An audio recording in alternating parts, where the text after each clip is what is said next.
আলাইকুম সবাইকে। দেখতেই পাচ্ছেন আমার সামনে দুটি ফুড গ্রিন্ডার রাখা রয়েছে। একটি হচ্ছে বাজারের লোকাল ফুড গ্রিন্ডার, আরেকটি হচ্ছে একদম 100% চায়না ইম্পোর্টেড গ্রিন্ডার।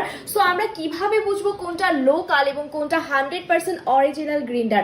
লোকালটা কিন্তু সাইজে অনেকটাই ছোট, মাত্র 8 ইঞ্চি, আর অরিজিনালটা কিন্তু 10 ইঞ্চি। সো বুঝতেই পারছেন লোকালটা কিন্তু সাইজে অনেকটা ছোট। এছাড়াও কিন্তু মশলাগুলো ব্লেন্ডিং হবে না এবং সামান্য একটু পানি পড়লে কিন্তু মোটর জ্বলে যাবে। সো কেন আমরা বাজারের লোকাল প্রোডাক্ট কিনবো? আমরা হচ্ছে এই 100% অরিজিনাল ফুড গ্রাইন্ডারটাই কিন্তু কিনতে পারি, কারণ এটাতে কিন্তু চায়না মার্ক করে দেওয়া আছে। এছাড়াও কিন্তু ফিনিশিংটা অনেকটা গ্লেসিং। এছাড়াও কিন্তু খুব অল্প সময়ের মধ্যে আপনারা গরম মশলা থেকে শুরু করে যে কোনো মশলা খুব সুন্দরভাবে ব্লেন্ডিং করতে পারবেন। গ্রাইন্ডারগুলোর কিন্তু প্যাকেজিং কিন্তু প্রায় সেম দেখতে। সো আপনারা এটার সাইজ এবং ফিনিশিং দেখে কিন্তু 100% অরিজিনাল ফুড গ্রাইন্ডারটি বেছে নেবেন।